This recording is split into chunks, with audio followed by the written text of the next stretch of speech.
우리는 로마서 8장까지의 말씀을 통하여서 이 구원의 구원이 무엇인가, 우리가 어떻게 구원을 받는가와 또 구원의 확실성에 대한 말씀을 로마서 8장까지의 말씀 보았습니다. 그리고 9장서부터 11장까지의 말씀에서는 하나님의 예정과 선택 그리고 하나님의 주권에 대하여서 말씀하시는 게 바로 로마서 9장서부터 11장까지의 말씀입니다. 로마서 9장의 말씀에서는 특별히 우리 하나님의 주권에 대하여서 더 중점적으로 그 말씀을 하시고요. 하나님의 예정에 대한 그런 말씀 가운데, 그리고 로마서 이제 10장과 그 11장의 그러한 말씀에서는 우리의 책임에 대한 그러한 말씀들이 이제 뒤에서 나오게 됩니다. 이 하나님의 주권에 대한 그러한 말씀 가운데, 우리 구원의 하나님의 주권에 대한 말씀 가운데 9장에서는 세 가지의 질문으로서 우리에게 이것을 말씀하고 있습니다. 어제 그 두 가지의 질문을 우리가 보았었는데요. 첫 번째는 하나님의 말씀이 폐하여지지 않았는가라는 그러한 질문으로서 하나님의 백성으로 선택받은 이스라엘 백성의 구원은 어떻게 되는 겁니까? 라는 그러한 질문인데, 이것에 대하여서는 아브라함과 이삭과 이스마엘 그리고 야곱과 에서를 예로서 설명함으로써 하나님의 말씀은 결코 폐하여지지 않았고 이미 하나님의 예정은 구약 성경서부터 그러한 선택이 있었다는 것을 우리에게 말씀하여 주셨습니다. 그리고 두 번째 질문에서는 그렇다면 누가 하나님께 그 택함을 받고 누가 택함을 받지 않았냐라고 하게 되면 하나님께 불의가 있는 것이 아닙니까? 라는 그러한 질문에 대한 것은 하나님께서는 공의로우신 하나님께는 불의가 없으며 본질적으로 우리가 구원을 받는 것은 하나님의 공의로서 구원을 받는 것이 아니라 하나님의 긍휼로서 구원을 받는다라는 것을 어제 말씀을 통하여서 우리가 이 두 가지의 질문에 대하여서 우리가 보았습니다. 그리고 오늘 이제 세 번째 질문이 오늘 19절 말씀에서 바로 나오고 있는데요. 하나님께서 그러면 어찌하여 허물하시는가라는 그런 질문입니다. 어찌하여 허물하시는가? 그러면 하나님이 어찌하여 허물하시느냐? 누가 그 뜻을 대적하겠느냐? 이 질문은 무엇에 대한 그런 질문일까요? 이것은 하나님이 만약 예정하셨다라고 하게 되면, 그렇다면 하나님의 뜻대로 하나님의 주권대로 모든 구원이 이루어지는 것인데, 그러면 하나님의 예정 가운데 이루어지는 이 구원을 통하여서 하나님이 허물하시는 것이, 하나님이 그 믿지 않는 것에 대하여서 책임을 묻는 것이 정당한가라는 게 바로 이 질문의 핵심입니다. 하나님 뜻대로 주권적으로 구원하셨으면 하나님이 그에게 책임을 물으실 수 있는 것이 아니지 않습니까?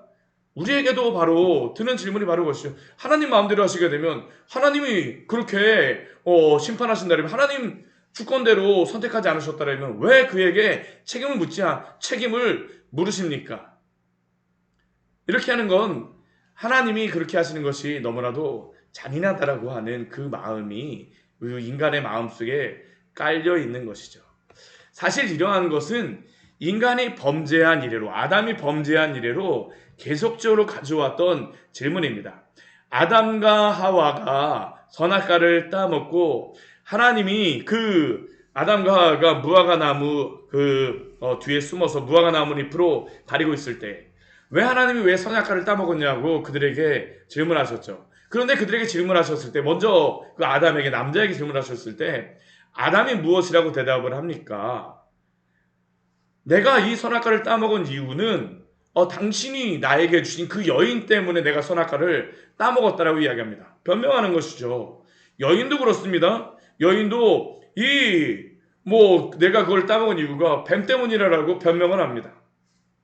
내 책임이 아니라 여자의 책임이요, 하나님의 책임이라고 하는 게 인간의 그러한 마음이라는 겁니다.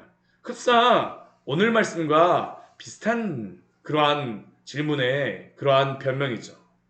하나님이 예정하신 것인데 어떻게 허물하실 수 있습니까? 정죄하실 수 있습니까? 하나님 책임이 아닙니까? 그런데 이것에 대하여서, 그리고 또 이것에 뒤에 바로 이어서 하는 질문은 또 한 가지가 있는데, 누가 그 뜻을 대적하느냐라고 하는 그러한 질문인데, 이것도 사실은 비슷한 질문이긴 합니다. 하나님이 그렇게 하나님 주권대로 하시게 되면 허물하실 수 있는 게 불공평한 것이 아닙니까? 하나님의 뜻을 누가 대적할 수 있습니까? 라는 게 바로 이것의 그러한 질문인데, 이것도 자신이 죄를 범하고 나서 너무나도 당당한 것이죠. 그런데 이렇게 말한다라는 것 자체가 무엇입니까? 내가 죄를 짓고도 너무나도 당당하다라는 게 이 안에 내포되어 있는 겁니다. 하나님께 반역을 범한 게 인간인데 어떻게 그것을 하나님께 책임을 돌리고 있습니까? 이게 바로 이 인간의 그러한 죄악의 모습이죠. 그런데 이러한 사람들의 그러한 질문에 대하여서, 인간의 그러한 죄성에 대한 그러한 질문에 대하여서 하나님이 무엇이라고 답변하실까요? 바울을 통해서 무엇이라고 말씀하실까요? 우리 20절 말씀 같이 한번 해볼까요? 이 사람아, 내가 누구이기에 감히 하나님께 반문하느냐? 지음을 받은 물건이 지은 자에게 어찌 나를 이같이 만들었느냐 말하겠느냐? 하나님이 얼마나 답답하시면, 이 말을 대답하는 바울도 얼마나 답답하면 이 앞에 무엇이라고 합니까? 이 사람아, 이 사람아, 이 사람아, 이 사람은 내가 누구이기에 감히 하나님께 반문하느냐? 죄를 범한 것은 사람이라는 것이죠. 그리고 또한 이것을 행하시는 주권이 바로 하나님께 있다라는 것을 말하는 겁니다. 이렇게 말하는 것 자체가 하나님께 주제넘게 질문하는 것이다라는 것을 성경은 우리에게 말씀하고 있습니다. 모든 것을 창조하신 하나님께서 이렇게 행하시는 하나님의 도덕적인 의로움에 대하여서 질문하는 것 자체가 인간의 범위를 넘어섰습니다. 사실 인간은 하나님의 지혜와 그 지식을 알 수도 없고 이해할 수 없음을 우리는 기억해야 합니다. 오늘 이 말씀은 이사야서 55장 8절과 그 9절에 나와 있는 그러한 말씀에 그 말씀에서 하나님이 또한 이렇게 대답을 하시죠. 이는 내 생각이 너희의 생각과 다르며 내 길은 너희의 길과 다름이니라. 여호와의 말씀이니라. 이는 하늘이 땅에서 높음과 같이 내 길은 너희의 길보다 높으며 내 생각은 너희의 생각보다 높음이니라. 피조물은 인간이 아무리 높아지고 똑똑하다 할지라도 하나님의 그 무한하신 지혜와 지식을 이해할 수 없습니다. 이러한 질문을 가졌던 대표적인 사람이 누구일까요? 욥이 아니겠습니까? 욥도 그 극심한 고난 가운데에 하나님께 어떻게 그렇게 할 수 있냐라고 질문하면서 이렇게 질문하기도 하죠. 말하기도 하죠. 참으로 나는 전능자에게 말씀하려 하며 하나님과 변론하려 하노라. 하나님과 변론하면서 자신의 의로움을 말하겠다는 겁니다. 근데 막상 하나님께서 그 욥에게 나타나셔서 하나님이 어떠한 분인가를 알려주셨을 때 욥의 답변은 무엇이었을까요? 내가 주께 대하여 귀로 듣기만 하였사오나 이제는 눈으로 배웠나이다. 그러므로 내가 스스로 거두어드리고 티끌과 재 가운데에서 회개하나이다.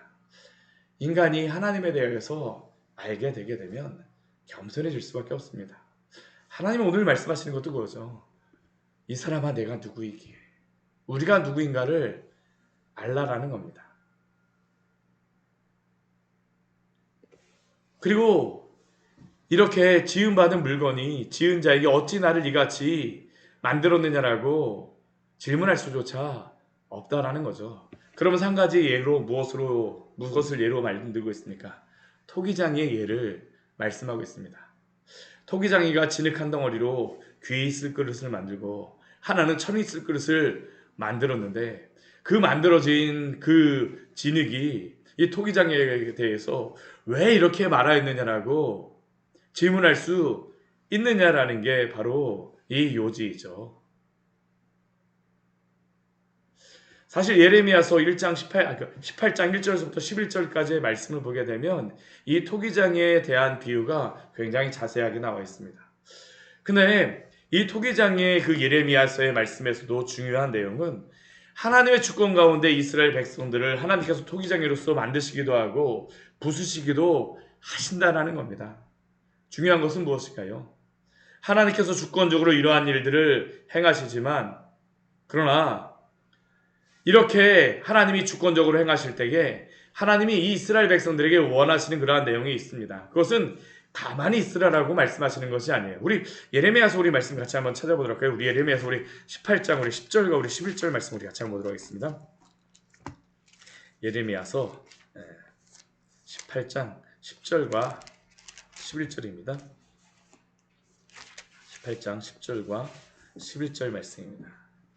우리 같이 한번 읽어보겠습니다.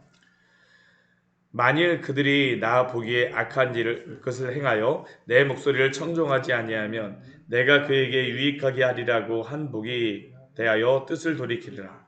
그러므로 이제 너는 유다 사람들과 예루살렘 주민들에게 말하여 이르기를 여호와의 말씀에 보라 내가 너에게 재앙을 내리며 계책을 세워 너희를 치려하노니 너희는 각기 악한 길에서 돌이키면 너희의 길과 행위를 아름답게 하라 하셨다 하라. 아멘.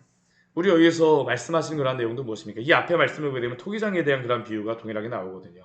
근데 이 뒤에 말씀을 보게 되면 결론적으로 말씀하시는 것이 그들이 만약 회개하고 돌이키기만 한다라고 하면 하나님이 그들을 향하여서 이 재앙을 내리시 않겠다라고 말씀하시는 겁니다. 하나님의 주권적인 섭리와 예정을 우리는 알 수 없지만 그러나 우리가 그 강팍한 마음을 돌이키라라고 하나님께서는 이 토기장 비유에서 말씀하시죠.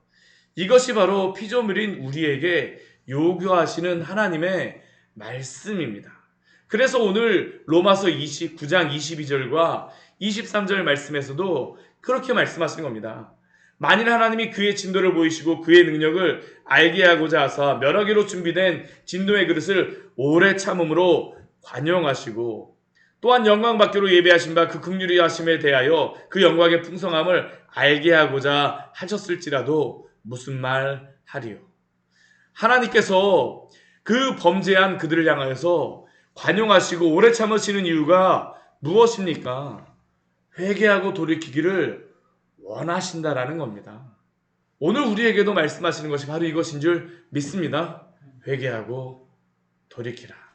그러나 하나님이 회개하고 돌이키기 위하여서 오래 참으시고 관용하시지만 분명히 그 가운데 하나님의 주권과 뜻은 있는 줄 믿으시기를 바랍니다. 이게 충분히 우리에게 말씀하시는 것이죠. 하나님은 주권적으로 오늘도 당신의 일들을 행하십니다.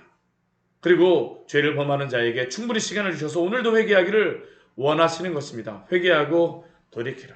그렇게 피조물인 우리는 무슨 말 하리요? 라고 우리는 대답할 수밖에 없습니다. 그런데 오늘 이 그릇에 대하여서 이 토기장의 비유에 대해서 말씀하시는데 이 토기장의 비유에서 이 그릇이 누구인가를 우리에게 말씀하시죠. 우리 24절 말씀 같이 한번 읽어보겠습니다.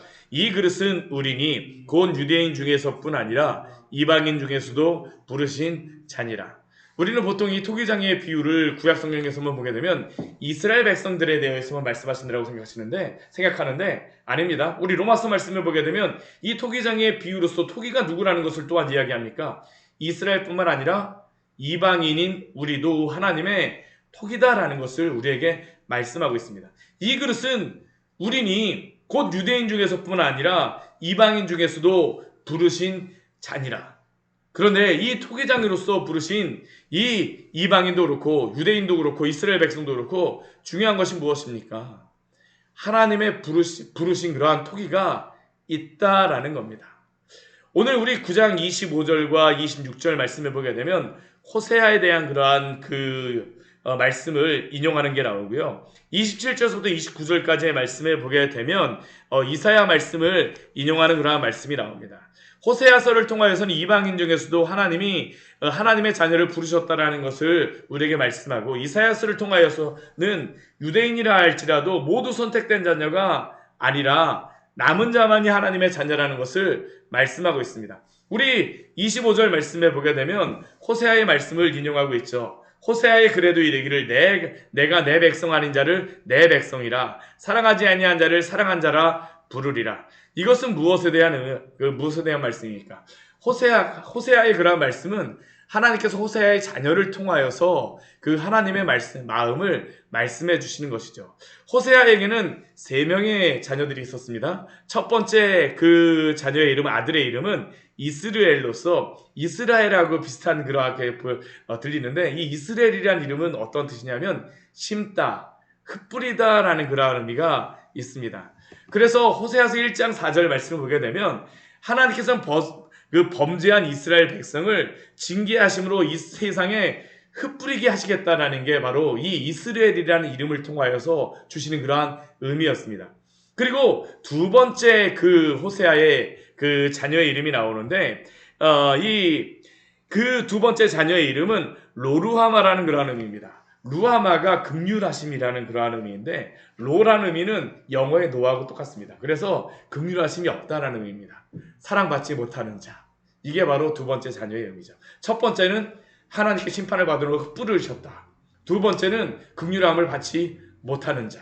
세 번째 자녀의 이름은 로암미라고 하는 그러한 의미인데 암미라는 게 백성이라는 의미고 로라는 것은 아까와 같이 노우입니다. 용어에. 그러니까 내 백성이 아니다라는 것이죠.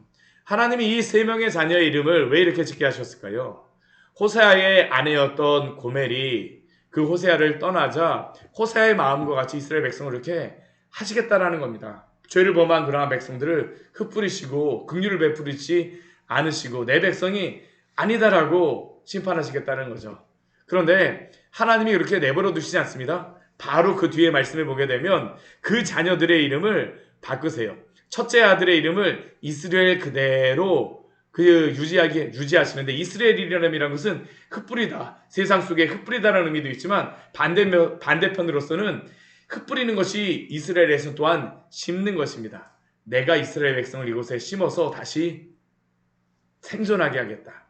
그리고 또 두 번째 자녀의 이름, 그 세 번째 자녀의 이름이었던 이 로암미라고 하는 의미, 그 자녀는 암미로 내가 부르겠다라고 말씀하십니다. 그게 바로 오늘 말씀에 나와 있는 겁니다. 내가 내 백성 아닌 자를 내 백성이라, 로암미를 암미라 부르리라 라는 게 바로 이 말씀이고요. 사랑하지 아니하는 자 로루하마를 사랑하는 자 루하마로 바꾸시겠다라고 하나님이 말씀하시는 겁니다. 이것을 통해서 하나님이 무엇을 말씀하실까요? 내 백성이 아니라 한 그곳에서 그들을 불러내시겠다는 겁니다. 지금 호세아 선지자는 어디에서 예언을 하였던 선지자냐면 북이스라엘에서 예언하였던 그러한 선지자입니다.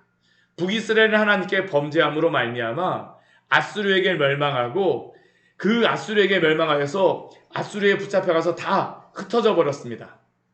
실제로 오늘날에도 이스라엘에 가보게 되면 유다 지파와 베냐민 지파를 제외한 나머지 지파들은 사실 어디 갔는지 알 수가 없어요. 조금 있긴 하지만 대부분은 그 지파들이 어디 갔는지 찾지를 못합니다. 10개 지파가 아수르에게 붙잡혀간 후로다 10개 지파가 사라져 버렸습니다. 그래서 오늘날에도 이 이스라엘, 그 현대 이스라엘의 최고의 목적 가운데 하나가 뭐냐 하면 사라진 10개 지파를 찾아와라입니다. 그래서 중동 여러 곳에서 흩어진 그 나머지 10개 지파가 어디 있는지를 그들이 지금도 찾아내고 있습니다. 근데 하나님께서 오늘 말씀을 통해서 주시는 말씀은 무엇일까요? 26절 말씀입니다. 너희는 내 백성이 아니란 그곳에서 그들이 살아계신 하나님의 아들이라 일컬음을 받으리라 함과 같으리라. 10개 지파가 사라진 것 같지만 그들은 이방 백성이 사실은 되어져 버렸습니다. 근데 하나님께서는 그 이방 백성과 백성과 같이 되어진 10개 지파를 어떻게 찾으실까요? 이방인들을 통하여서 찾으시겠다라는 게 바로 호세아서의 말씀입니다. 내 백성이 아닌 그 이방인 중에서 오늘도 부르셔서 우리를 구원하신 줄 믿으시기 바랍니다. 이게 바로 하나님의 주권이죠. 하나님은 사라져버린 그 백성 가운데에서도 내 백성을 찾아내시는 분입니다. 하나님은 그 긍휼을 베풀어 주시는 분이십니다. 백성을 삼으시는 분이십니다. 그리고 이사야 선지자를 통하여서는 무엇을 말씀하실까요? 이사야 선지자를 통하여서는 이스라엘이 바다와 같이 모래 같을지라도 남은 자만 구원을 받는다라는 겁니다. 이스라엘 백성들이 굉장히 많은 것처럼 보였지만 그 가운데에서도 구원받는 자는 어떠하다는 겁니까? 소수라는 겁니다. 하나님의 주권이 이 안에 드러나 있는 것이죠. 그런데 남은 자라고 하여서 그게 하나님의 사랑이 없는 것이 아닙니다. 우리 29절 말씀 같이 한번 읽겠습니다. 또한 이사야가 미리 말한 바 만일 만군의 주께서 우리에게 씨를 남겨두지 아니하셨더라면 우리가 소돔과 같이 되고 고모라와 같았으리라. 함과 같으니라. 하나님이 은혜를 내려주시지 않았으면 남유다조차도 이사야 선지자를 통하여서 말씀하시는 남유다조차도 어떻게 되겠습니까? 다 사라져 버렸을 것입니다. 근데 남은 자가 있는 이유는 무엇일까요? 하나님이 오늘도 그 긍휼하심을 베풀어 주시기 때문인 줄 믿습니다. 우리는 없는 것을 향하여서 불평하면 안 됩니다. 하나님이 오늘 우리에게 이렇게 베풀어 주신 것이 다 무엇일까요? 하나님의 은혜인 줄 믿습니다. 우리 광야의 샘교회 작은 교회라고 해서 낙심할 필요가 없습니다. 하나님이 우리 교회에 그래도 이렇게 적은 성도, 적은 무리라 할지라도 보내심으로 말미암아 하나님이 하시고자 하시는 것이 무엇일까요? 내 백성이 아닌 자들을 우리를 통하여서 오늘도 부르시고자 하시는 줄 믿습니다. 사랑하지 아니한 자라고 불려지는 그러한 백성들을 사랑하는 자로 부르시기 위해서 우리를 사용하시는 줄 믿으시기 바랍니다. 이게 바로 남은 자들을 택하신 이유입니다. 오늘도 하나님께서는 당신의 긍휼을 베풀어 주시죠. 이 긍휼하심, 이 은혜를 따라서 오늘도 우리에게 주신 여러 가지 조건과 여러 가지 시간 속에서 하나님 앞에 충성하시기를 축원합니다. 같이 기도하도록 하겠습니다. 하나님 아버지, 오늘 말씀을 통하여서